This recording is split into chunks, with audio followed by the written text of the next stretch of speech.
वो किसी इंसान के हाथों से बनाई गई पत्थर की मूर्ति नहीं है, बल्कि असली इंसानों की है। ये वो लोग हैं जो आग में जलने की वजह से पत्थर की मूर्तियों की तरह बन गए। सबसे हैरान करने वाली बात यह है कि ऐसे इंसान 4, 5 या 8, 10 नहीं थे, बल्कि पूरा एक शहर था। इस अस्सलाम वालेकुम वरहमतुल्लाहि वबरकातुहू। उम्मीद है आप लोग सब खैरियत से होंगे। मैं भी अल्हम्दुलिल्लाह, अल्लाह का लाख लाख शुक्र है, सना खैरियत से। आज इंशाअल्लाह जिस वीडियो रिएक्शन दे रहे हैं, तहसील इल्म चैनल का नाम है। इनके चैनल का लिंक डिस्क्रिप्शन बॉक्स में दे दूँगा, आप लोगों ने जो सब्सक्राइब करिएगा और मेरी वीडियो अंत तक। वीडियो बड़ी इंपॉर्टेंट है, बहुत दर्दनाक भी है और बहुत इबरत वाली भी है। दोस्तों, ये जो वीडियो है ये एक ऐसी कौम की ऊपर वीडियो बनी है जो किसी ज़माने में इंसान हुआ करते थे, लेकिन उन्होंने इतना भयानक ऐसा गुनाह कौन सा कर दिया कि अल्लाह का अज़ाब उन पर नाजिल हुआ और वो पूरी कौम मतलब आग की बारिश टाइप की हुई और वो पूरी कौम पत्थर के बन गए। मतलब पूरे इंसान जो थे वो सब पत्थर के बन गए हैं। तो उन्होंने ऐसा कौन सा गुनाह किया था इतना दर्दनाक जो अल्लाह का अज़ाब उन पर नाजिल हुआ। आइए इस पूरी वीडियो के जरिए से हम लोग देखेंगे और वीडियो को आप लोग एंड तक ज़रूर देखिएगा। बहुत इंपॉर्टेंट वीडियो है और इससे इबरत लीजिएगा कि अल्लाह का अज़ाब हर उस कौम पे आया है जो अल्लाह की नाफरमानी करती हैं। तो इस कौम पे भी अल्लाह का अज़ाब आया और ये सारे लोग जो इंसान हुआ करते थे ये सब पत्थर के बन गए हैं। तो चलिए बिना देरी के हम लोग वीडियो स्टार्ट करते हैं और उसके बाद फिर हम आपसे बात करते हैं। दोस्तों, आपकी स्क्रीन में जो तस्वीर है वो किसी इंसान के हाथों से बनाई गई पत्थर की मूर्ति नहीं है, बल्कि असली इंसानों की है। ये वो लोग हैं जो आग में जलने की वजह से पत्थर की मूर्तियों की तरह बन गए। सबसे हैरान करने वाली बात यह है कि ऐसे इंसान 4, 5 या 8, 10 नहीं थे, बल्कि पूरा एक शहर था।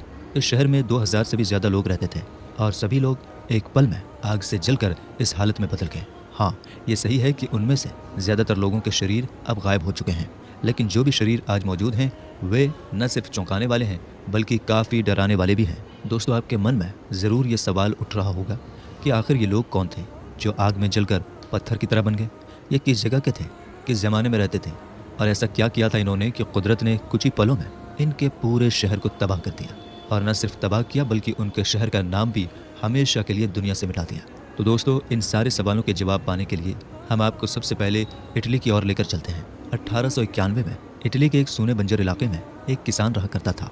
ये इलाका इतना सूखा था कि दूर दूर तक पानी का नामो निशान तक नहीं था। आखिरकार एक दिन उस किसान ने ठान लिया कि वो किसी भी हालत में अपने इलाके में पानी का कुआं खोदेगा। उसने नामुमकिन को मुमकिन बनाने के लिए मेहनत शुरू कर दी। बहुत गहरी खुदाई करने के बाद भी पानी तो नहीं मिला, लेकिन एक ऐसी खोज ज़रूर हाथ लगी जिसने सबको चौंका दिया। किसान की इस खुदाई से एक पूरा शहर सामने आ गया। उस शहर का नाम था पोम्पई। ये वही पोम्पई था जो रोमन हुकूमत के ज़माने में दुनिया के सबसे तरक्की वाले शहरों में से एक माना जाता था। यह शहर जितना खूबसूरत और दिलचस्प है, उतना ही डरावना भी है। इतिहास लिखने वालों के हिसाब से इस शहर को आज से करीब 2700 साल पहले बसाया गया था, यानी हज़रत ईसा अलैहिस्सलाम के आने से भी 700 साल पहले। शुरुआत में यह शहर किसी आम शहर की तरह ही था। ख़ास तरक्की नहीं थी, लेकिन धीरे धीरे वक्त के साथ शहर की हालत बदलने लगी और हुकूमतें भी बदलती गईं। फिर एक ऐसा ज़माना भी आया जब पोम्पई शहर दुनिया की सबसे ताकतवर हुकूमतों में से एक रोमन हुकूमत के कब्ज़े में आ गया। जैसे ही पोम्पई शहर रोमन हुकूमत के कब्ज़े में आया, मानो उसकी किस्मत ही बदल गई। कुछ ही समय में यह शहर दुनिया के सबसे तरक्की वाले शहरों में गिना जाने लगा।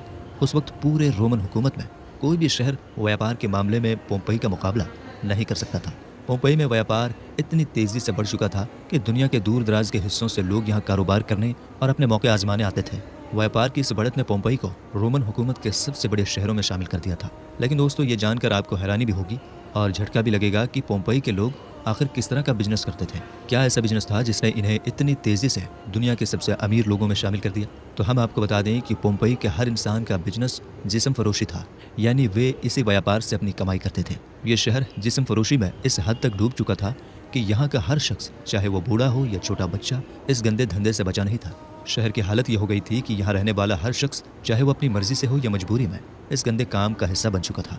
पोम्पई के हालात इतने बिगड़ चुके थे कि हर दूसरे घर को कोठे के रूप में इस्तेमाल किया जाता था। यहाँ के लोग दूर दराज के इलाकों से जवान लड़कियों को खरीद कर लाते थे और उन्हें इन कोठों पर काम करने के लिए मजबूर किया जाता था। अगर हम ये कहें कि इस शहर की पूरी अर्थव्यवस्था इसी धंधे पर टिकी हुई थी तो गलत नहीं होगा। इस गंदे व्यापार में सिर्फ आम लोग ही नहीं, बल्कि महल के वजीर, जनरल, गवर्नर और सिपह सालार तक शामिल थे। पोम्पई शहर में रोमन हुकूमत के वजीर और जनरल या तो किसी कोठे के मालिक थे या खुद ही इस गंदे धंधे में डूबे हुए थे। सिर्फ मर्द ही नहीं, बल्कि शाही महल में रहने वाली औरतें भी इस गंदे व्यापार से बची नहीं थीं। बड़े बड़े वजीरों और जनरलों की बीवियां भी इसमें शामिल थीं। और सबसे हैरान करने वाली बात यह थी कि इस गंदे काम को करने पर लोग शर्मिंदगी महसूस करने के बजाय गर्व महसूस करते थे। जिस इंसान का जिस्म फरोशी का व्यापार में जितना बड़ा नाम होता, उसे उतनी ही ज़्यादा इज्जत दी जाती थी।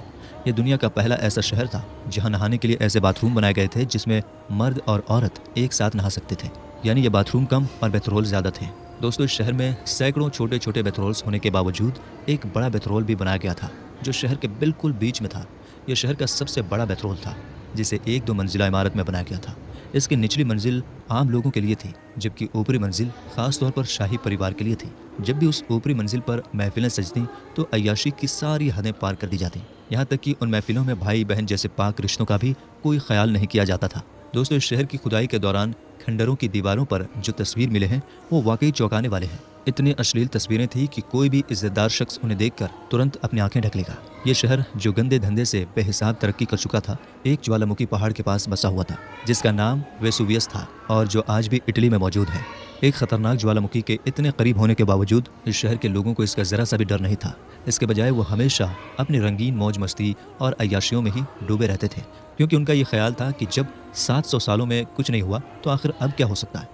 लेकिन दोस्तों, भला कुदरत के कहर से कौन बच सका है? और जाहिर है इस शहर में बुराइयों का पानी अब सर से ऊपर जा चुका था।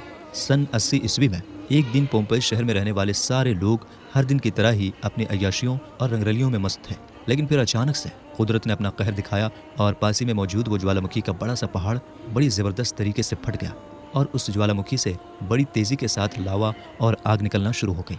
पोम्पेई शहर के आसमान में धुआं और आग के सिवा कुछ नज़र नहीं आ रहा था। चंद मिनटों के अंदर ही पोम्पेई शहर में रहने वाले लगभग 20,000 से भी ज़्यादा लोग मौत की गहरी नींद सो गए थे। जहां एक तरफ पोम्पेई शहर की पूरी ज़मीन पर लावा बड़ी तेज़ी के साथ फैल गया था, तो वहीं दूसरी तरफ आसमान से भी पोम्पेई शहर पर पत्थर और हज़ारों टन आग बरस रही थी। शहर के बहुत सारे लोगों ने समुद्र के रास्ते से भागने की कोशिश भी की थी, लेकिन वो सारे के सारे लोग ही नाकामयाब रहे थे। और कई दिनों के बाद जब ये लावा अपना कहर बरसाने के बाद ठंडा पड़ा तो इंसान वहाँ पर शहर भी मौजूद नहीं बचा था। पोम्पेई शहर की जगह अब सिर्फ और सिर्फ एक बंजर मैदान था, जिस मैदान के ऊपर कई हज़ार टन राख के अलावा कुछ नज़र नहीं आ रहा था। दोस्तों, फिर ये शहर हमारी इस दुनिया के लगभग 1500-1600 साल लगातार गायब रहा। लेकिन क्योंकि बहुत से हिस्टोरियन, इतिहास लिखने वालों ने इस शहर का जिक्र किया था, तो इसलिए एक्सपर्ट्स इसमें बहुत ज़्यादा दिलचस्पी रखा करते थे। और आखिरकार बड़ी मेहनत के बाद लगभग 16 से 1700 साल के बाद अचानक से एक्सपर्ट्स इस शहर को ढूंढने में कामयाब हो गए। अभी तक इस शहर के आधे से ज़्यादा हिस्से को खोज लिया गया है और अभी भी खुदाई का काम जारी है। हैरानी की बात यह है कि खोजे गए इस नए शहर में आज भी बहुत सारे बेथरोल और घर के अंदर किचन, बाथरूम जैसी चीज़ें साफ तौर पर देखी जा सकती हैं। खोजे गए इस शहर में बहुत सारे थिएटर भी मिल चुके हैं। खुदाई में मिलने वाली इन इंसानी लाशों को देखकर आप इस बात का अंदाज़ा लगा सकते हैं कि जिस वक्त पोम्पेई शहर पर कुदरत का कहर बरसा था, उस वक्त इस शहर के लोग क्या कर रहे थे। दोस्तों, बहुत से लोग ये भी दावा करते हैं कि पोम्पेई शहर में रहने वाली जिस कौम पर कुदरत का ये अजाब आया था, वो कौम अल्लाह के नबी यानी हज़रत दाऊद अलैहिस्सलाम की कौम थी। क्योंकि यहूदी, ईसाई और मुस्लिम धर्म के हिसाब से प्रॉफेट दाऊद अलैहिस्सलाम की कौम पर भी अल्लाह का अजाब आया था और उन पर भी यह अजाब उन्हीं गलत कामों की वजह से आया था जो गलत काम पोम्पेई शहर में रहने वाले लोग किया करते थे।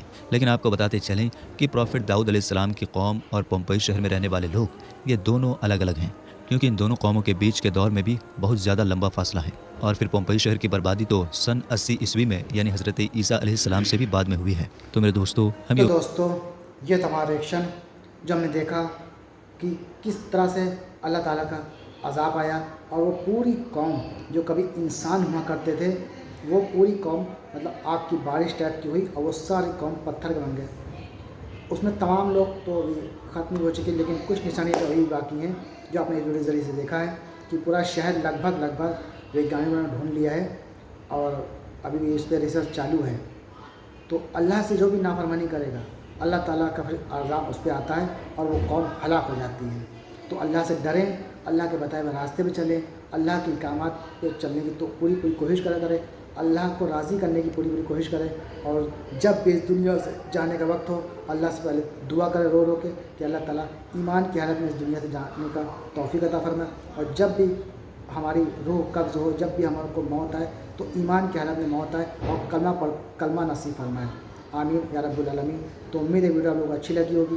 वीडियो अच्छी लगी हो तो उसको शेयर करिएगा, मुझे सपोर्ट करने के लिए जितना हो सके शेयर करिएगा और लाइक करिएगा। फिर मिलेंगे इंशाल्लाह नेक्स्ट वीडियो में, तब तक के लिए अस्सलाम वालेकुम व रहमतुल्लाहि व बरकातहू।